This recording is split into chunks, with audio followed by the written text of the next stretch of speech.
동굴 속 콘크리트, 악마의 비디오 테이프, 루시 블랙맨 실종 미스터리.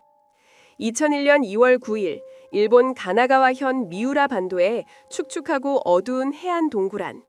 끈질긴 수색 작업을 벌이던 경찰관들의 숨소리만이 눅눅한 공기를 갈랐다. 지난 7개월간 이어진 수색은 교착 상태에 빠져 있었다. 실종된 영국인 여성 루시 제인 블랙맨의 흔적은 그 어디에도 없었다. 경찰의 시선은 동굴 한 구석에 버려진 낡은 욕조에 멈췄다. 이전 수색에서는 무심코 지나쳤던 곳이었다. 무언가에 이끌린 듯 경찰들은 힘을 합쳐 무거운 욕조를 들어옮겼다. 그 아래 흙은 부자연스럽게 파헤쳐진 흔적이 있었다. 삽이 흙을 파헤치기 시작했다. 얼마 지나지 않아 삽 끝에 쿵 하는 둔탁한 소리와 함께 단단한 무언가가 걸렸다. 그것은 시멘트로 급조된 듯한 기괴한 형태의 콘크리트 덩어리였다. 불길한 예담이 수사팀 전체를 휘감았다. 전기톱이 굉음을 내며 콘크리트 표면을 가르기 시작했다. 잿빛 가루가 흩날리는 가운데 그 속에서 믿을 수 없는 것이 모습을 드러냈다. 길고 햇살처럼 빛나는 금발 머리카락 한 다발이었다. 서양 여성의 것이 분명한 그 머리카락은 칠흑 같은 절망 속에서 찾아낸 유일한 희망이자 가장 끔찍한 진실의 조각이었다. 콘크리트 무덤은 끔찍한 모습으로 해체되었다. 시신은 잔인하게 10개의 조각으로 절단되어 있었고 머리는 따로 분리되어 시멘트 속에 파묻혀 있었다. 부패가 너무 심해 성별조차 판별하기 어려웠지만 치과 기록 대조를 통해 그 처참한 유해의 신원이 밝혀졌다. 꿈을 안고 머나먼 이국 땅을 찾았던 21살의 영국 여성 루시 제인 블랙맨. 그녀의 비극적인 마지막 모습이었다. 이 끔찍한 발견은 일본 사회를 경악시킨 희대의 살인마 오바라 조지라는 인간의 탈을 쓴 악마의 실체를 세상에 드러내는 서막에 불과했다. 모든 비극의 시작은 9개월 전인 2000년 5월 4일 런던의 한 공항이었다. 루시 블랙맨은 인생의 새로운 막을 열 기대감에 부풀어 있었다. 어깨까지 내려오는 금발 머리에는 금색 머리띠를 했고 구치의 오버사이즈 선글라스는 그녀의 매력적인 푸른 눈을 가리고 있었다. 말끔하게 관리된 손톱에는 세련된 색상의 매니큐어가 칠해져 있었다. 브리티시 항공의 전직 승무원이었던 그녀는 길고 지루한 비행에 지쳐 있었다.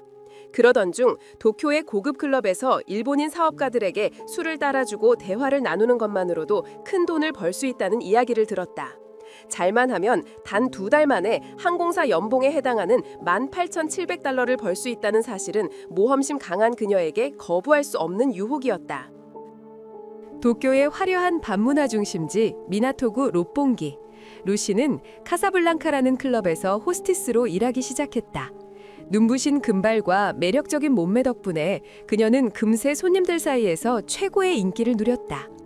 다른 동료들보다 훨씬 많은 지명을 받으며 루시의 도쿄 생활은 순조롭게 풀리는 듯했다. 그녀는 머나먼 타국에서 자신의 꿈을 향해 한 걸음씩 나아가고 있다고 믿었다.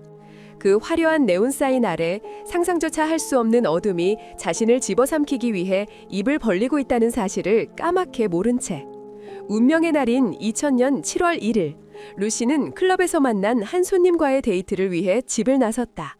룸메이트인 루이즈 필립스는 아직 침대에서 뒹굴고 있었다. 루이즈는 그날 루시의 모습을 생생하게 기억했다. 검은색 원피스에 하트 모양의 은 목걸이를 하고 있었다. 루시는 들뜬 목소리로 니시타라는 이름의 부유한 일본인 사업가를 만나러 간다고 자랑했다. 그가 해변 근처의 멋진 레스토랑에 데려가주고 휴대폰까지 선물해주기로 약속했다는 것이었다. 루이즈는 그날 저녁 남사친구인 스콧 프레이저와 함께 만나기로 한 약속을 잊지 말라고 당부했다. 그날 루시는 루이즈에게 총 3번의 전화를 걸었다. 오후 1시 30분 점심을 먹고 있다는 첫 번째 전화, 오후 5시 해변에 와 있다는 들뜬 목소리의 두 번째 전화, 그리고 저녁 7시 30분 뒤에 약속 장소로 가겠다는 마지막 전화였다. 몇 분 뒤 그녀는 남자친구 스콧에게도 전화를 걸었다. 하지만 그것이 마지막이었다. 루시는 약속 장소에 나타나지 않았다. 활기차고 빛나던 21살의 젊은 여성은 그날 밤 도쿄의 어둠 속으로 흔적도 없이 사라져버렸다. 다음 날 루이즈 필립스는 기묘한 전화를 한 통 받았다. 자신을 아키라 타카기라고 밝힌 남자는 루시가 사이비 종교에 귀희했으며 현재 치바현의 한 시설에서 안전하게 수련 중이라고 말했다. 터무니없는 내용이었지만 그의 목소리에는 어딘가 섬뜩한 냉기가 흘렀다. 경찰은 이 남자가 루시의 실종과 관련이 있을 것이라 의심했지만 더 이상의 단서는 없었다. 루시의 실종 사건은 영국과 일본 언론의 헤드라인을 장식했다. 딸을 찾기 위해 루시의 가족은 절박한 심정으로 도쿄로 날아왔다. 그들은 기자회견을 열고 눈물로 딸의 무사귀환을 호소했다. 익명의 한 사업가가 결정적인 정보 제공자에게 10만 파운드의 현상금을 내걸면서 제보 전화가 빗발치기 시작했다. 이러한 노력은 예상치 못한 곳에서 실마리를 가져왔다. 3명의 외국인 여성이 각각 경찰서를 찾아와 털어놓은 이야기는 놀라울 정도로 흡사했다. 그녀들 역시 로폰키의 클럽에서 호스티스로 일했으며 돈 많고 세련된 일본인 사업가로부터 해변 레스토랑에서의 식사 초대를 받았다.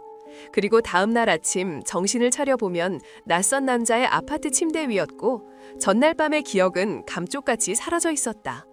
유일한 차이점은 그들이 기억하는 남자의 이름이 각각 카즈, 유지, 코지로 달랐다는 것뿐이었다. 이것은 단순한 실종 사건이 아니라 로폰키의 외국인 여성들을 노리는 연쇄 범죄의 일부일 가능성을 강력하게 시사했다. 수사가 지지부진하던 7월 6일 미우라 반도의 한 고급 리조트 아파트 관리인으로부터 결정적인 제보 전화가 걸려왔다.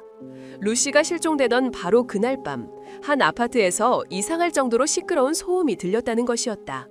경찰은 즉시 해당 아파트로 출동했다. 문을 연 남자는 상의를 벗은 채 땀을 뻘뻘 흘리고 있었다. 그의 이름은 오바라 조지, 부동산 개발업자였다. 경찰의 눈에 들어온 것은 현관과 아파트 주변에 흩어져 있는 시멘트 조각들이었다. 방 안에는 부풀어 오른 자루 포대와 삽 한 자루가 놓여 있었다. 무언가 본능적인 위협을 감지한 경찰이 욕실을 확인하겠다고 요청하자 오바라는 완강히 거부했다. 경찰이 재차 묻자 그는 갑자기 흥분하며 격한 반응을 보였다. 당시에는 그를 의심할 만한 구체적인 증거가 없었기에 경찰은 아쉬운 발걸음을 돌릴 수밖에 없었다.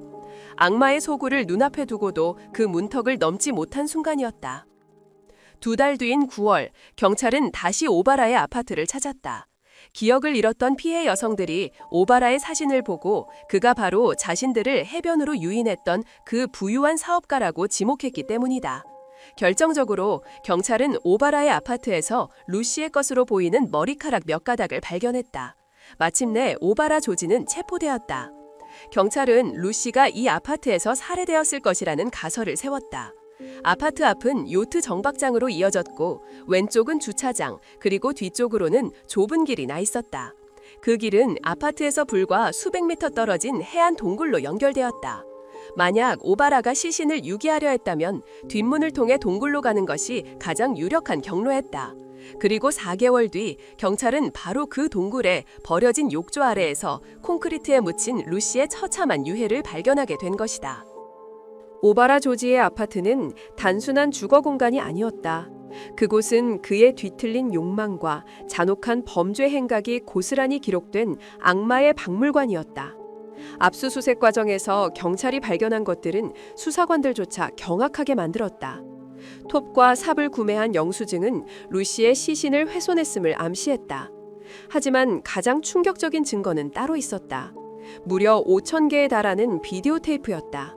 18년이라는 긴 세월에 걸쳐 촬영된 이 영상들 속에는 그의 끔찍한 범죄 행각이 담겨 있었다. 그중 400여 개의 테이프에는 오바라가 의식을 잃거나 반쯤 정신이 나간 상태의 여성들을 성폭행하고 학대하는 장면이 고스란히 녹화되어 있었다. 영상 속 여성들은 일본인부터 서양인까지 다양했으며 피해자는 최소 150명에서 많게는 400명에 이를 것으로 추정되었다. 영상 속에서 오바라는 종종 가면을 쓴 채 약물에 취해 축 늘어진 여성들을 상대로 자신의 짐승 같은 욕망을 채우고 있었다. 경찰은 비디오 테이프 속 수많은 희생자들 사이에서 낯익은 얼굴을 발견했다. 그녀는 1992년에 사망한 호주 출신의 모델 캐리타 리지웨이였다. 캐리타 역시 연기학교 학비를 벌기 위해 도쿄의 한 클럽에서 호스티스로 일하고 있었다. 그녀의 죽음은 당시 미스터리로 남아 있었다. 어느 날 한 남성이 캐리타를 병원 응급실에 데려다 놓고는 해산물을 먹고 식중독에 걸린 것 같다는 말만 남긴 채 황급히 사라졌다. 캐리타는 이미 간이 심하게 손상되고 뇌사 상태에 빠져 있었다.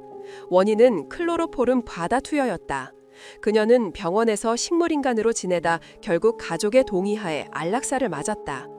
당시에는 유가족이 사건이 커지는 것을 원치 않아 수사가 흐지부지 종결되었지만 오바라의 비디오 테이프는 8년 만에 그 끔찍한 죽음의 진실을 세상에 폭로했다. 오바라의 아파트에서는 또 다른 기괴한 물건이 발견되었다. 대형 냉동고 안에는 죽은 개의 사체가 장미꽃다발, 개 사료와 함께 얼려져 있었다. 훗날 오바라는 자신이 사랑하던 반려견이 죽자 언젠가 과학기술이 발전해 다시 살려낼 수 있을 것이라는 희망으로 보관해왔다고 진술했다. 생명을 경시하고 죽음마저 자신의 기괴한 소유욕의 일부로 삼는 그의 비정상적인 정신세계를 엿볼 수 있는 대목이었다. 경찰은 오바라의 개인적인 기록들도 찾아냈다. 그의 일기장에는 여성 정복은 내게 있어 일종의 케임이자 이 세상에 대한 복수라는 끔찍한 문구가 적혀 있었다. 그는 여성이란 단지 자신의 쾌락을 충족시키기 위해 존재하는 도구라고 믿었다. 또한 50세가 되기 전까지 500명의 여성과 관계를 맺겠다는 목표를 세워놓기도 했다. 그의 모든 거주지에서는 클로로포름을 비롯해 로히피놀, GHB와 같은 다량의 마취 및 환각성 약물이 발견되었다. 그는 치밀한 계획하에 오랜 기간 동안 수많은 여성들을 유인하고 약물로 의식을 잃게 한 뒤 납치하여 성폭행하는 범죄를 저질러온 것이다. 대체 오바라 조지는 어떤 인물이었을까? 그의 과거를 파헤치자 추악한 범죄 뒤에 가려진 그의 삶이 드러났다. 1952년 그는 일본으로 이주한 한국인 가정에서 김성종이라는 이름으로 태어났다. 그의 아버지는 폐품을 주워 팔며 생계를 시작했지만 성실함과 노력으로 막대한 부를 쌓아 성공한 사업가가 되었다. 덕분에 오바라는 도쿄의 명문 사립학교에 다니며 유복한 어린 시절을 보냈고 게이오 대학에 무시엄으로 입학했다. 그가 17세 되던 해 아버지가 세상을 떠나면서 그는 막대한 유산을 상속받았다. 정치학과 법학을 졸업한 뒤 그는 일본 국적을 취득하고 이름을 오바라 조지로 바꿨다. 상속받은 재산으로 부동산에 투자하며 부를 더욱 불렸지만 사업은 점차 기울었고 결국 회사를 해체해야만 했다. 경제적인 실패와는 별개로 그의 내면에서는 뒤틀린 욕망이 싹트고 있었다. 그는 여성이 의식이 없는 상태일 때 성적으로 학대하는 것에서 도착적인 쾌감을 느끼는 수면 강간에 집착했다.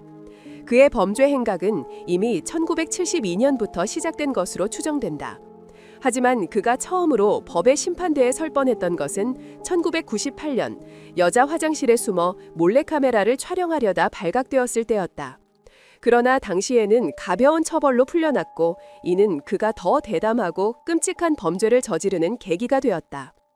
2000년 10월 오바라 조지는 루시 블랙맨을 약물 투여, 강간, 살해한 혐의와 캐리타 리지웨이를 과실치사한 혐의, 그리고 다른 8명의 여성을 강간한 혐의로 기소되었다.